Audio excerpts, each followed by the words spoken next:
It's a little bit hard to roll. Because of whatever that is? Yeah. Gotcha. This season is so good, and I absolutely love Kristen's storyline. I was losing my mind with every episode. Thank you. Thank you for saying that. I've been saying this a bunch to other people, but it's been funny to pick up a character that I made when I didn't know how to play and still honor that level of ineptitude. I definitely had that thought when you were looking at your character sheet a couple times early on. You're like, I didn't know what I was doing when I built this. Let's go. Totally. So great. Can you talk to me about Kristen's evolution, like from when you first played to who she has become now? Yeah, totally. I fought every impulse tooth and nail to not radically change her, because I was like, that's not with specifically being able to do things right. I was like, that's not what happens in high school. You don't just all of a sudden become like a fully functioning adult.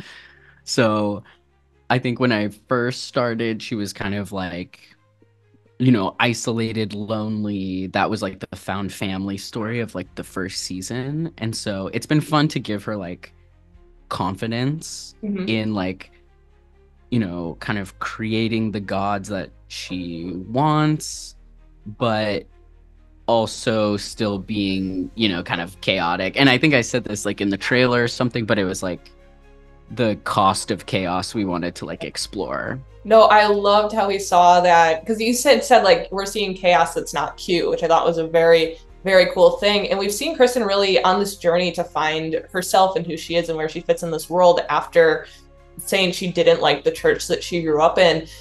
How has it been to see her fully accept Encarna and Cassandra as her gods versus every other season where she's been like, no, I don't like this one, I need to find a new one? Yeah, I mean, I think so. Brennan also did a great job. I never know what he's gonna do in this season, and so I'm kind of like sharing with him, being like, oh yeah, I'm gonna kind of like want to look at like the cost of chaos among a friend group, and he definitely took it to the board of just being like, oh, and also like any little lukewarm moment you have with your god, she's going to take extremely personally, and she's going to be in grave danger. It's just kind of like, oh, this is perfect. Yeah. So like you kind of take your eye off the goal for like a second and things can really go south. So I think it's kind of that feeling of like you don't realize how much you cared about something until it's taken away. She's really having to kind of like fight for this specific god when like her previous gods seemed very like disposable and kind of like rough draft feeling. Yeah. And so I think it's been fun for her to like interact with like truly the perfect god for her, but she's not the perfect follower for the god. So that's where like the disconnect is. I love that. And then one of my favorite moments this season was how quickly, when Kipperlilly was introduced, you went, what are you, 4 dogs? Just the instant animosity was so much fun to watch. Can you talk to me about what inspired that just immediate me like, I hate this character, we just met them? Yeah, it's so funny because I haven't asked Brendan this actually. I'm very curious, but it seems almost like each of the rat grinders was made to be like one specific person's foil, and so you would imagine that she was Riz's, and like that Riz would run for president, but her energy was just so specifically the type of like type A person who does not understand like my ADHD my entire life, and was kind of like, you're lazy, you're not pulling your weight, like, the type of person who would make me feel miserable. And when we met her, I was just like, it's on. I was like, no, she might be Riz's nemesis, but no, this is my nemesis. And Buddy is old news. Like when we met Buddy Dawn, I was like, definitely we are like opposed to each other. And like, he's definitely someone I would want to keep my eye on as Kristen, but Kipperlilly like struck like an emotional chord. Was so great. Just every moment of being like, I have to poke at her. That is my goal in life. It was so much fun. And yeah, it was interesting because Buddy and Bobby Dawn, it almost seemed like it was that sense of like, I've already moved past this. This is not an issue for me. And you almost had a level of empathy for them that yes. I wasn't expecting, not because I assumed Kristen would immediately go, I'm going to be like create conflict here, but just instantly being like, I feel bad. You're like, you have problems going on and you can't comprehend them because you're so stuck. What was that thought process for you to show more empathy for the people from the church that she used to be a part of? Yeah, that was a really fun thing that I just found in like bringing my own like personal point of view to the table, because I was like, oh yeah, when I first kind of like lost my religion or felt very like I didn't fit into like the church anymore, being like queer, being trans, I had like a lot of like, oh, get that away from me, like a lot of animosity. And I think it's just like a testament to like what freedom can feel like, that I just have like a lot of joy in my life, and there isn't like a part of me that feels like I need to put those people down, and I just kind of see it as like a really earnest searching that maybe got kind of like corrupted. Yeah. But just like it still feels very human and like very cool to be like, oh, you're really earnestly trying for this thing. It's kind of conservative. It's kind of telling a lot of people that they're wrong and you're right. So it almost just feels like interacting kind of with like a child who still has kind of like black and white thinking or like really extreme thoughts and no like nuance or middle ground. And so I think that the empathy truly came in just from like my own experience. No, that's so great because it was so unexpected and I thought it worked so well. And it's interesting you talk a little bit about corruption because one of the things I found very intriguing about the rat grinders is the more we learned about them, it felt like these are a bunch of kids that were corrupted by one person, but they just took that step too far over the line when they killed their friend. What were your thoughts as you learned more about the lore of the rat grinders and that they've been here envious of you guys the entire time? Yeah, totally. I think like that was just such a like brilliant idea from Brennan, because it's not because it wasn't just like body snatchers took over them or something. Like there was a lot of personal agency, and like when you kind of have like an axe to grind, then like very scary corrupting power can come in and be like, oh well, do you want the power to be able to like enact your anger, like there's no we're not meeting a bunch of people who were really peaceful and then taken over. Like yeah, I can sing Brennan's praises like literally all day, because I'm just like, I love that story of like specifically anger and like being a teenager. That's such a part of your like emotional landscape. And so it was really fun to like, yeah, it's hard because at the end we're kind of like,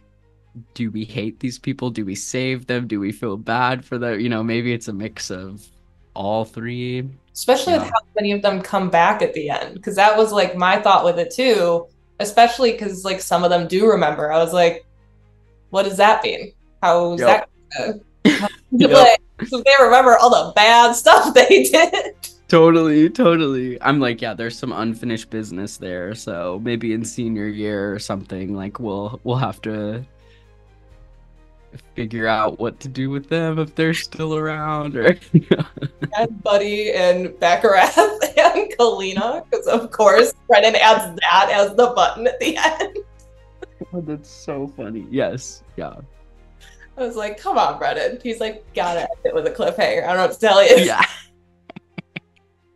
It was so Yeah. And then one of the things that I thought was very cool was that we got to see Kristen dealing with the aftermath of a breakup and having to grow from that and deal with like her ex who kind of did have some animosity there.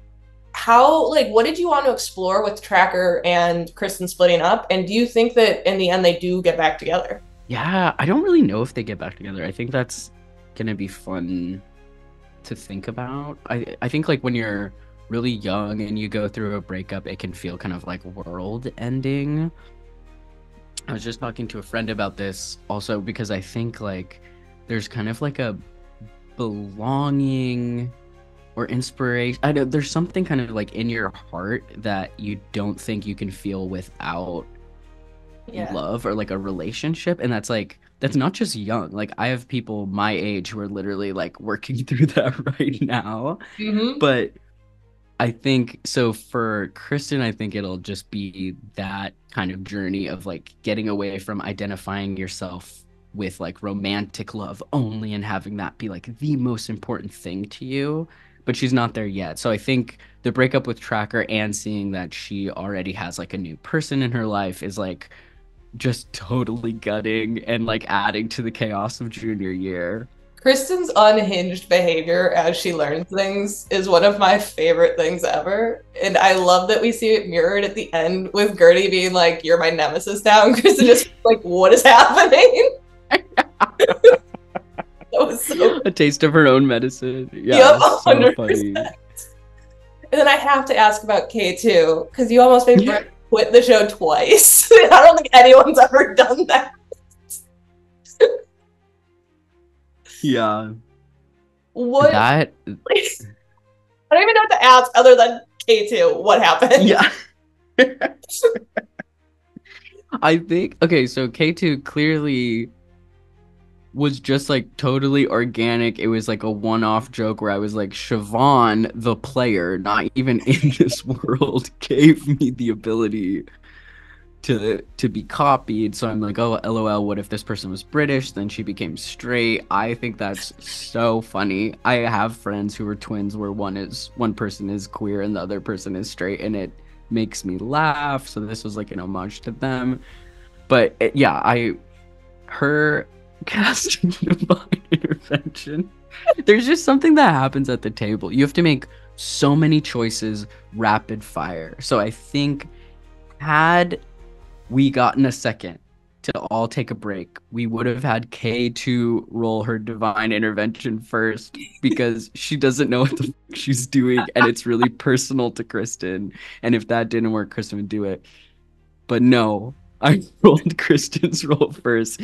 Definitely didn't get it. And then there's like a delirium that takes over the entire table. It happens with the orange hat. It's just like, it's a giggle, it's a disbelief, and that is so powerful that I think that's why I was able to roll the divine intervention with Brennan shaking his head, no, please God, no.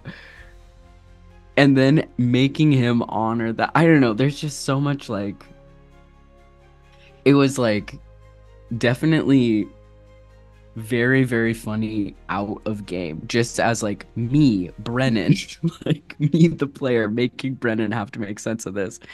But I think it was very funny that he brought her back because we're definitely not done with her. She has no spells. She can only cast it once. Now she's just a girl. And she's going to Hudal, and I'm really proud of her. Brennan immediately spilling coffee all over his shirt. That just felt so perfect out. So funny. So funny. Yeah. And then what were you guys thinking when it was revealed that Fig had been right the entire time and Porter is evil? Incredible. It's incredible. I think like Emily also just like as a player has like a great way of sniffing out things, but it was really interesting because Brennan never forces our hand, and in character as Porter was like, no, like don't become a paladin, and Emily definitely like we clocked that and we were like, weird, usually like NPCs aren't like, no, you can't do so, they're not like extreme like that. And I think we all like thought nothing of it, and then coming back and being like, oh my gosh, that was the big bad, and you becoming a paladin would have been a big like, yeah, very, very funny. It was such a great reveal. That I had a friend watching that episode like an hour behind me, and he texted me, he's like, I can't believe they like killed Wanda Childa. I'm like, I'm gonna be so real, I forgot that happened in this episode. Yes. There was so much. It was fantastic. And then you've kind of had the biggest impact on the lore of Spire by building out these gods, is that something you want to explore further? Are you looking to expand the pantheon, or are you looking to create more god gossip stuff going on? What's the thought with that? I think that, yeah, I think like Kristen's whole arc of this season was about like getting out of like she kind of like identifies with like being chaotic, and that can be like a cop out. And I think it was her having to kind of realize the cost of that chaos. And so her making these kind of like disposable gods and being kind of like, oh, what about this like first draft kind of like gods, and realizing like how unsatisfying that is, and that she just like actually has to care about something, and she's found this like perfect god for her, that I think future Kristen stories will definitely be like about Cassandra, about Incarnate. Like that is like the perfect god for her. So I don't see her necessarily like window shopping like she has been, but I also think that like speaks, like, it's really true how that feels, going from being like so indoctrinated, so all about like one specific religion. There was like a tweet that was like, whenever someone is talking about astrology, all I hear them saying is, I'm his religion. And I was like, yeah, you hop from one thing to another. Like, I got really into astrology. I got really, I made all these like new versions of like a church until I kind of like let go and found mystery, or what I think Incarna / Cassandra is very much an insert of what I find to be true. So I don't see something after that. Very cool. I love that. I could talk to you about this all day. Kristen is genuinely one of my favorite Dimension 20 characters. I remember watching the first season of Fantasy High and Kristen being like, I'm a cleric, but my god sucks. I think I need to find another one. I'm like, that's nonsense. I love this. This is the best thing I've ever heard. That's the complete opposite of what you should be doing. And I am It was amazing. Oh, that's so funny. Yeah. I love it. Thank you so much for taking the time to talk to me. Awesome, again. Yeah. I hope we get to talk again, because this is just... You are one of my favorite players on the because you make the most unhinged choices, and that's my favorite thing to watch. Incredible. Well, thank you so much. It was great to meet you. You too. Is it a crit? Is it a crit? Is it a crit? It's a crit. Oh my god. Here's what to die. This is... She's...